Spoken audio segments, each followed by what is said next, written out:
एक बार अकबर ने बीरबल से पूछा कि तुम्हारा भगवान रहता कहाँ है, दिखता कैसा है और करता क्या है। 3 प्रश्न किए। बीरबल को प्रश्नों का उत्तर नहीं आया। उसने कहा मैं आपको इन प्रश्नों का उत्तर कल दूंगा। घर पर आया, बहुत चिंतित था। उसके पुत्र ने पूछा पिताजी क्या हो गया, आप इतने चिंतित क्यों हैं। कहा बेटा राजा ने 3 प्रश्न किए हैं, अगर मैंने उनका उत्तर नहीं दिया तो कल मुझे दंडित किया जाएगा।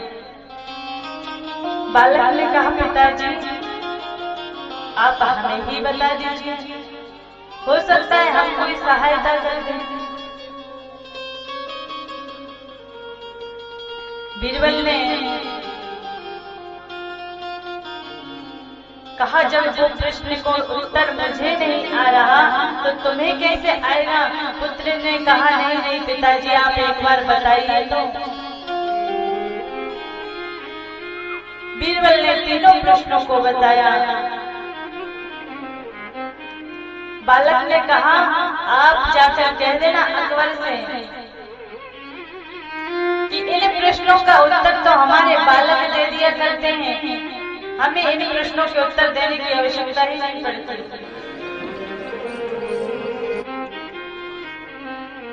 वापिस से बीरबल गया। दूसरे दिन कहा मेरा बालक इन प्रश्नों का उत्तर देगा।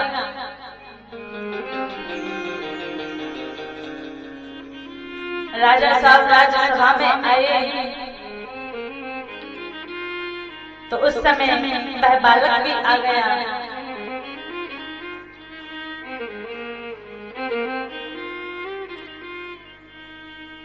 राजा ने वही 3 प्रश्न उस बालक से कर दिए। तुम्हारा प्रभु, तुम्हारा भगवान रहता कहाँ है।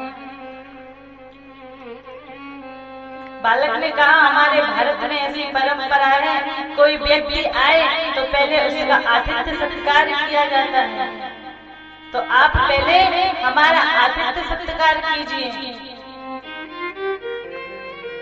उसके पश्चात आप बताएंगे कि भगवान कहाँ रहता है। राजा ने दूध मंगवाया। अब वह जो बालक था उस दूध में अपनी उंगली को उठाया और उठाकर घुमाने लगा।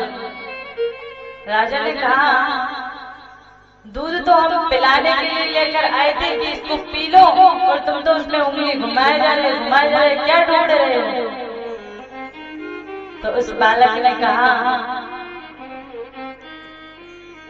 आप बताइए राजा साहब इस दूध में घी है कि नहीं। राजा ने कहा बिल्कुल घी तो है इस दूध में, परंतु उस घी को निकालने के लिए कुछ प्रक्रिया होती है। जब कहीं दूध से घी निकलता है तो इसलिए अभी दूध में से घी नहीं निकल सकता। तो कैसे निकलेगा। तो कहा पहले इस दूध को गर्म करना पड़ेगा, फिर इसको जमाना पड़ेगा, फिर इसको मंथन करना पड़ेगा, और जब मथा जाएगा उसमें से माखन निकाला जाएगा, और जब माखन निकाला जाएगा उसको गर्म किया जाएगा, जब गर्म कर लेंगे तब घी निकलेगा। तो उस बालक ने कहा मेरे प्रभु, मेरे नाथ भी ऐसे ही नहीं दिखते, वो इस संसार में ही है, परंतु इस संसार से बाहर निकालने के लिए पहले मंथन किया जाएगा, दही को अपने आप को भक्ति के द्वारा जमाया जाएगा, फिर मंथन किया जाएगा, उसमें से माखन निकलेगा, उससे गर्म होगा, तब मेरा ईश्वर प्रकट होगा, मेरा भगवान सामने आएगा।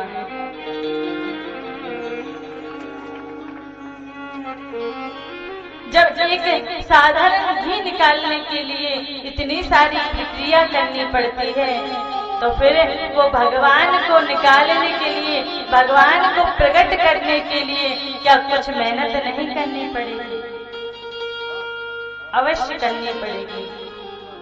तब वो भगवान सामने आएंगे। वो भगवान कहीं और नहीं है।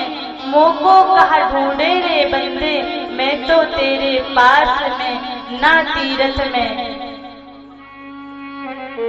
मैं कोई तीरथ में नहीं हूँ, ना एकांत निवास में। मोको कहा ढूंढे रे बंदे, मैं तो तेरे पास में।